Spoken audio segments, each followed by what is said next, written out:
உலகத் தமிழ் மக்கள் உங்கள் அனைவருக்கும் எனது அன்பான வணக்கங்கள். என்ன மகர ராசி சகோதர சகோதரிகளே, ஏழரை நாட்டு சனி விலகி அடுத்தது இப்போது குரு பெயர்ச்சி மிக அற்புதமான தருணம். அதற்கு தனியாக வீடியோ இருக்குது. இப்போ இந்த வருஷம் 2026 இந்த குரு பெயர்ச்சியில் எந்த ராசிக்காரரால் ஒரு யோகம் வரும், ஒரு நன்மை நடக்கும் அப்படிங்கிறத பார்க்க போகிறோம். இது தற்காலிகமான ஒரு விஷயமாக நம்ம எடுத்துக்கணுமே ஒழிய பர்மனெண்ட்டாக யாரால் யோகம் வரும் அப்படிங்கிறது நான் வீடியோ ஆல்ரெடி போட்டிருக்கேன். அதில் உங்கள் ப்ளேலிஸ்ட்டில் இருக்குது.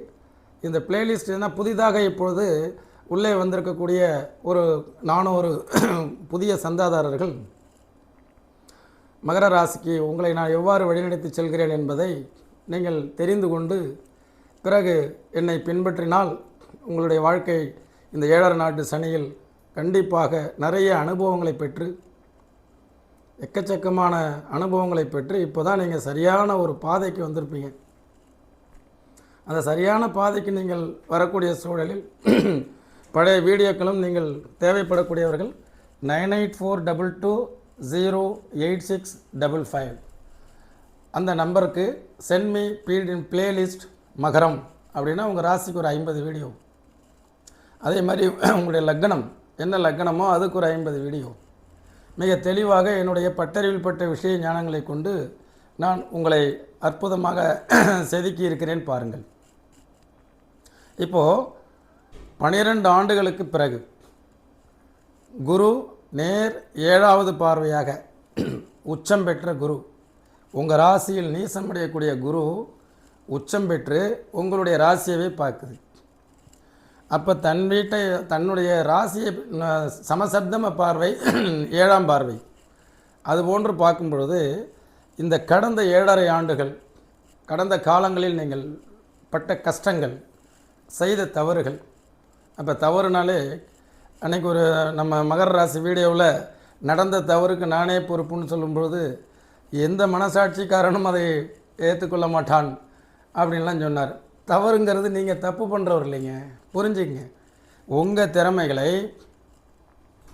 உங்களுடைய பொட்டென்ஷியல், உங்களுடைய எஃபோர்ட் இது எல்லாமே அடுத்தவனுக்கு தாரை வாக்குறீங்கள, அதை மாற்றிக்கிங்க. நடந்த தவறுக்கு நானே பொறுப்பு. ஒரு அஸ்ட்ராலஜராகிய நான் உங்களை நல்வழிப்படுத்துறது மட்டும்தான் பார்ப்பேனே ஒழிய தவறான தகவல் உங்களுக்கு சொல்ல மாட்டேன். ஆக இந்த குரு பார்வை என்ன செய்யும், இந்த வரக்கூடிய இந்த ஒரு வருஷமும் உங்களை பக்குவப்படுத்தும். ஒரு புது ரத்தம் பாய்ச்சும், புதிய வெளிச்சம். அதை வைத்து கொண்டு உங்கள் வாழ்க்கையில் இனி முன்னேறதுக்கு என்ன வழியோ அதை பாருங்கள். உங்களை முன்னேற்றுவதற்கு யார் யாரெல்லாம் பயன்படுவாங்க. இப்போ நான் சொல்லக்கூடிய ராசிக்காரர்கள் உங்களுடைய குடும்பத்திலே இருந்தாலும் உங்கள் கணவனோ மனைவியோ நண்பர்களோ அண்ணனோ தம்பியோ அக்காலோ தங்கையோ உங்களுடைய பங்குதாரரோ சக ஊழியரோ மேலதிகாரியோ உங்களுடைய ஸ்டாஃப் மேனேஜரோ யாராக இருந்தாலும் இந்த கன்னி ராசிக்காரர்கள் இருக்காங்க இல்லையா, அவங்களால உங்களுக்கு பாக்கியம் வந்து சேரும்.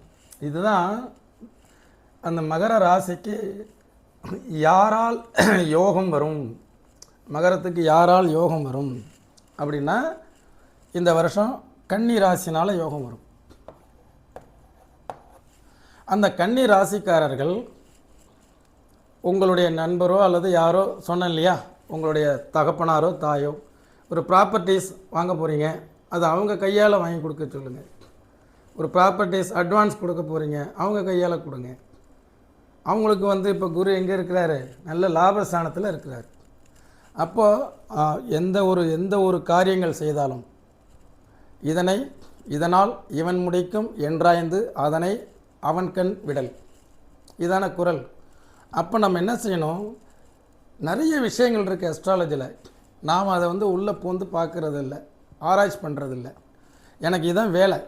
ஜாதகம் பார்க்க வர்றவங்களுக்கு சரி ரைட், உங்கள் ஃபேமிலி மெம்பர் யார், ரைட், அப்போ நீங்கள் இவங்க கையில் கொடுத்து அந்த பொருளை வாங்குங்க, அந்த கைராசியை பாருங்கள். எப்போதும் கைராசி இருக்குமாங்கிறத விட அவங்களுக்கு நல்ல குரு நல்ல இடத்துல இருந்து உங்களுக்கு 9வது ராசியாக இருக்கும் பொழுது அதே அற்புதமாக அவங்களால நீங்கள் நல்ல பாக்கியங்களை பெற போகிறீங்க, அதிர்ஷ்டத்தை பெற போகிறீங்க. அவங்க மூலமாக ஒரு லாட்ரி சீட்டு வாங்க சொல்கிறீங்க, அவங்க கையில் கொடுத்து வாங்குங்க. நீங்கள் போய் வாங்கிட்டு வாங்க. செல்ஃபோன் வாங்கணும், நீங்கள் போய் பார்த்து வாங்குங்க. கன்னி ராசிக்காரரை இந்த ஆண்டு என்னென்னலாம் நம்ம செய்ய போகிறோம்? எல்லா வருஷமும் செல்ஃபோன் வாங்க முடியுமா? எல்லா வருஷமும் வீடு வாங்க முடியுமா? எல்லா வருஷமும் நீங்கள் வாகனம் வாங்க முடியுமா? இல்லை. யார் யாருக்கு தேவைப்படுகிறதோ அவர்கள் இந்த கன்னி ராசிக்காரர்களை பயன்படுத்தி அவங்கள பிள்ளையார் சொல்லி போட சொல்லி, அவங்கள ஸ்டெப் எடுத்து வைக்க சொல்லி, கல்யாணத்துக்கு வரன் பார்க்குறீங்க, முத ஜாதகத்தை போட்டு அவர் கையில் கொடுத்து அவரை கூட்டிகிட்டு போய் திருமண தகவல் மையத்தில் பதிய வைங்க. சார், கோள்கள் எவ்வாறு செயல்படுகிறது? மனித ரூபத்தில். அந்த மனிதர் யார்? ராசியின் ரூபத்தில். அது எந்த ராசி, உங்களுக்கு எந்த ராசி உங்களுக்கு இந்த வருஷம் பெனிஃபிட்டபுளாக இருக்க போகுது?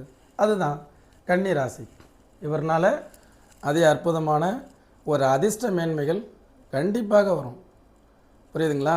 நம்ம எடுக்கக்கூடிய பர்பஸ் என்ன? பர்பஸ்க்காக நம்ம ஒரு கார் வாங்கலான்னு இருக்கோம். சார், யூஸ்டு கார், அவர் கூப்பிட்டு போங்க. அவருக்கு கார் பற்றி தெரியுதோ இல்லையோ அது வேறு விஷயம். அவர் முதல்ல ஏறி உட்கார வச்சு வண்டியை ஸ்டார்ட் பண்ணி பாருங்கள். ஒரு நல்ல விலைக்கு அந்த காரை கொஞ்சம் சீப்பாக வாங்கும்பொழுது என்ன நினைப்பீங்க? பரவாயில்ல, இந்த வண்டியை வாங்கினதுக்கு நான் பெருமைப்படுறேன்.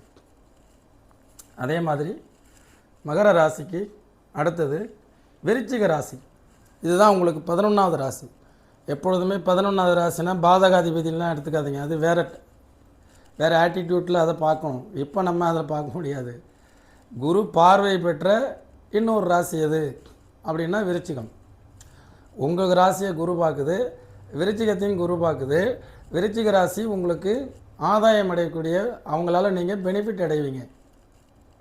அவங்களால உங்களுக்கு ஆதாயம், ஒரு வியாபாரம், ஒரு டிப்ஸ் கொடுக்குறாங்க ஷேர் மார்க்கெட்டில், அதை கொடுத்ததுனால எனக்கு ஒரு நல்ல வருமானம் வந்தது சார். நீங்கள் சொன்னது கரெக்டு. கமெண்ட்ஸில் போடும்போது தானே தெரியும். ஆக விருச்சிக ராசி பொதுவாக ஏதாவது ஒரு பொருள் வாங்கணும், விற்கணும் அப்படின்னா அது நல்லா அனலைஸ் பண்ணி ஒரு அவ்வளோ சீக்கிரம் ஒரு விஷயத்தில் இறங்காது. நல்ல சந்தேக கண் கொண்டு பார்த்து அலசி ஆராய்ச்சி பண்ணி தான் ஒரு செயலை செய்யும். அந்த மாதிரி செய்யும்பொழுது உங்கள் ராசிக்கு நீங்கள் எல்லாருக்கும் வழிகாட்டுவீங்க. உங்களுக்கு யார் வழிகாட்டுறது? எல்லாருக்கும் லாபத்தை பண்ணி கொடுப்பீங்க மகர ராசி. உங்களுக்கு யார் லாபத்தை பண்ணி கொடுக்குறது? ஆக இந்த வருஷம் குரு பெயர்ச்சி உங்களுக்கு சாதகமாக இருந்து அந்த விருச்சிக ராசிக்கும் சாதகமாக வரும்பொழுது அவர்கள் மூலமாக நீங்கள் அதிக அற்புதமான லாப மேன்மைகளை பெறலாம். சரிங்களா? ஆக அடுத்தது மீனம் ராசி. பொதுவாக வசிய ராசிகளில் ஒன்று. அந்த குருவனுடைய 9ஆம் பார்வையாக மீன ராசிக்காரர்களை பார்ப்பதால் உங்களுடைய எந்த விதமான எஃபர்ட் முயற்சி இருந்தாலும் அதை இவங்கள்ட்ட விடுங்க. இந்த குரலில் சொன்ன மாதிரி அதனை அவன் கண் விடல். அப்போ நீங்கள் ஒரு புதிய ப்ராஜெக்ட் பண்ண போகிறீங்க, புதுசாக ஒரு பிஸ்னஸ் துவக்க போகிறீங்க, அதை துவக்கி வைக்கிறவர் யார் அப்படின்னா மீனராசி. மீனராசிக்கு அதிபதி குரு. அப்போ குரு என்றால் வெளிச்சம், சனி என்றால் இருள். உங்களை இருளில் இருந்து வெளிச்சத்துக்கு கொண்டு வரக்கூடியவர்கள் யார் அப்படின்னா மீனம்.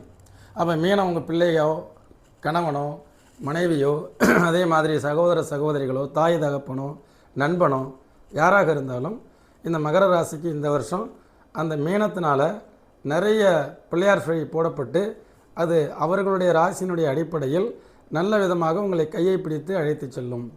இதெல்லாம் என்னுடைய ரீசர்ச், ஆராய்ச்சி, ஆய்வுபூர்வமான உண்மைகள்.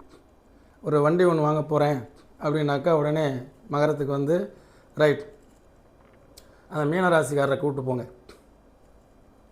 புரியுதுங்களா? ஒரு புதுசாக ஒரு தொழில் எதோ துவக்க போகிறேன், ரைட் அன்னைக்கு பூஜை போட போகிறேன், அது மீனராசிக்காரங்க இருந்தாங்கன்னா அவங்கள குத்து விளக்கு ஏற்ற சொல்லுங்கள். எப்படி இருக்குன்னு பாருங்கள். இந்த நாள் செய்வதையும் கோல் செய்வதையும் நல்லவன் செய்ய மாட்டான். அந்த கோல் அப்படிங்கிறது ராசி. அந்த 12 ராசிக்கும் 9 கோள்கள் இயக்குது. அந்த ராசியினுடைய தன்மை ஒரு தடவை நம்ம சொல்கிறோம் இல்லையா, ஒரு சிலரை கூப்பிட்டு போனாங்க, காரியமே நடக்கலை, ஒரு சிலர் எனக்கு மேட்ச் ஆக மாட்டேங்குது அப்படின்னு சொல்கிறோம் இல்லையா. அது மாதிரி எந்தெந்த வருடங்களும் இது மாறும். ஏன்னா அவருக்கு குருவனுடைய நிலைப்பாடு எப்படி இருக்குது. இப்போ அடுத்த வருஷம் 2027 குரு பயிற்சி பலன்கள் அப்போது உங்களுக்கு எந்தெந்த ராசியெல்லாம் உங்களுக்கு அந்த நேரத்தில் மேட்ச் ஆகுங்கிறத மிக தெளிவாக நம்ம அடுத்த வீடியோவில் அடுத்த வருஷம் பார்க்க போகிறோம். என்ன நேயர்களே, நிகழ்ச்சி பயனுள்ளதாக இருந்தால் உங்களுடைய மேலான கருத்துக்களை எழுதுங்க. என்றும் உங்கள் முனைவர் ஆலயம் ஜி. சுவாமிநாதன். இன்னொரு நிகழ்ச்சியில் சந்திப்போம். நன்றி, வணக்கம்.